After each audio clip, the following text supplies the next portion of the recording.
کرشن چندر اردو ادب کا بیحد بڑا نام. ان کے نام کے بغیر اردو ادب کی تاریخ مکمل نہیں ہو سکتی. انہوں نے بہت سارے افسانے لکھے. ان کا ایک الگ اپنا رنگ ہے، ایک رومانیت ہے اس میں، اور ان کی بیشتر افسانوں میں سے ایک افسانہ آج میں لے کر حاضر ہوا ہوں. اس کا عنوان ہے محبت کی پہچان. وقار اور عذرا کو ایک دوسرے کے قریب آنے میں دیر نہیں لگی. ایسا محسوس ہوتا تھا کہ بنانے والے نے دونوں کے ایک دوسرے کے لیے ہی بنایا تھا. دونوں کسی قدر ضدی اور مغرور، راست باز اور محنتی، دونوں بلا کے آنا پرست، نہ کسی سے دبنے والے نہ کسی کی خوشامد کرنے والے، دونوں بحث کرنے کی عادی. اب ایسا لگتا تھا جیسے اب کبھی یہ دونوں ایک دوسرے کے سے الگ نہیں ہوں گے. وقار نے مشورہ دیا کہ اب تو وہ IAS میں آ چکا ہے، ہر طرح کی فراغت ہوگی، اس لیے شادی سے پہلے عذرا اپنی نوکری سے استعفیٰ دے دیں. دراصل وہ اس سے پہلے ملازمت کرتی تھی. لیکن عذرا نے کہا کہ نوکری چھوڑنے کی کیا ضرورت ہے؟ شادی کا مطلب یہ تو نہیں کہ عورت مرد کی غلام بن کر رہ جائے. دن بھر گھر میں بیٹھ کر شوہر کا انتظار کرنا اس کے بس کی بات نہیں. وہ کام میں دن بھر مصروف رہے گی اور گھر میں کچھ پیسے بھی آئیں گے. لیکن ذرا سی بات کب بحث بن گئی پتہ ہی نہیں چلا. دونوں اپنی دلیل اور اپنی بات منوانے پر تلے ہوئے تھے. اندازہ نہیں تھا کہ بحث غلط راستے پہ جا رہی ہے، لیکن جوش میں دونوں ہار ماننے کو تیار نہیں تھے. تمہیں نوکری چھوڑنی ہوگی، وقار نے غصے میں آ کر قطعی طور پر کہا. تم مجھ پر حکم نہیں چلا سکتے. میں کسی قیمت پر نوکری نہیں چھوڑوں گی، چاہے شادی ہو یا نہ ہو. ایک عذرا نے اپنا فیصلہ سنا دیا اور بحث ایک دم بند ہو گئی. گاڑی میں اسے خیال آیا کہ وہ وقار کی بات مان لے، اپنی ضد ترک کر دے، لیکن منہ سے نکلا ہوا ایک لفظ نہ اسے باز رکھ رہا تھا. شادی نہیں ہو سکی. وقار اپنی پوسٹنگ پر اکیلا ہی چلا گیا. عذرا نے بھی اپنا ٹرانسفر کسی اور شہر میں کروا لیا.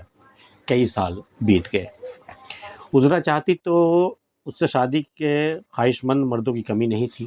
خوبصورت، تعلیم یافتہ، ہزاروں روپے تنخواہ پانے والی، اور اس سے کون شادی نہیں کرنا چاہے گا. لیکن کمبخت وقار دل سے اترے تب نہ. اس نے شادی نہیں کی، لیکن ایک یتیم بچے کو گود لے لیا تھا. بچہ اب 4 سال کا ہو چکا تھا اور اپنے باپ کے بارے میں پوچھتا رہتا تھا. اسکول میں داخلے کے وقت باپ کا نام پوچھا گیا. ایک دم سے عذرا ٹھٹک گئی. یہ تو سوچا ہی نہیں تھا. آہستہ سے بولی، وقار حسین. نام رجسٹر کے ساتھ بچے کے دل پر بھی نقش ہو گیا. رات منا نے پوچھ لیا، امی ابو دیکھنے میں کیسے ہیں؟ بات ختم کرنے کے لیے عذرا نے وقار حسین کی ایک تصویر نکال کر منّے کو دے دی. منا غور سے اس تصویر کو دیر تک دیکھتا رہا اور پھر اپنے سینے سے لگا لیا. شادی وقار نے بھی نہیں کی تھی. اسے اب لگنے لگا تھا کہ دنیا میں ایک ہی عورت اس کی صحیح معنوں میں شریک حیات ہو سکتی تھی، جسے اپنی ضد اور اپنی انا کی خاطر اس نے کھو دیا تھا. وہ اگر عذرا سے ملازمت ترک کرنے کی ضد نہیں کرتا تو آج وہ اس کی زندگی میں ہوتی. ممکن ہے کچھ دنوں بعد وہ خود ہی ملازمت چھوڑ دیتی. ایک ذرا سی بات کے لیے، اس ضد کے لیے اس نے اسے کھو دیا تھا. وہ فطرتاً گھریلو سکون پسند ایک ہی عورت والا مرد تھا. ادھر ادھر کی تاک جھانک سے گھبراتا تھا. ایک بار اتفاق سے اسے حیدرآباد جانے کا موقع ملا. شام کی چائے پی کر وہ بے مقصد ادھر ادھر گھوم رہا تھا. چلتے چلتے کسی نے اسے گھٹنوں کے نیچے اس کی پینٹ پکڑ کر کھینچ لی. اس نے دیکھا ایک چھوٹا سا بچہ اس کی پتلون پکڑے اس کی طرف بڑی گہری نظروں سے دیکھ رہا تھا. کیا ہے بیٹے؟ اس نے پیار سے پوچھا.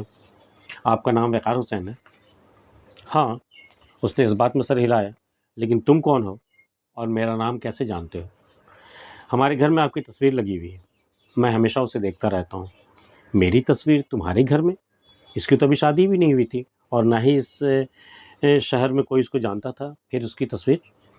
تم میرے گھر چلو، میں تصویر دکھاتا ہوں. وقار نے نہ چاہتے ہوئے بھی بچے کو گود میں اٹھا لیا اور بچے کے ساتھ بتائے ہوئے راستے پر چلنے لگا. جب وہ دونوں ایک نیم تاریک بنگلے کے باغیچے میں داخل ہوئے تو منا اسی گود سے اتر گیا. وہ تیزی سے بنگلے کے اندر گیا اور زور سے چلایا، امی امی، ابو آ گئے. عذرا دوڑی آئی. وقار کو دیکھ کر دروازے پہ ہی ٹھٹک گئی اور رونے لگی. اب وہ کبھی نہ نہیں کرے گی. پرنس چندر کا یہ افسانہ آپ کو کیسا لگا ہمیں بتائیے گا، اور میں اس طرح کی چیزیں آپ کے لیے لاتا رہتا ہوں، اور ملتے ہیں پھر کسی اگلی ویڈیو میں۔ اگر آپ نے ہمارا چینل سبسکرائب نہیں کیا تو کر لیجیے گا۔ تب تک کے لیے اللہ حافظ۔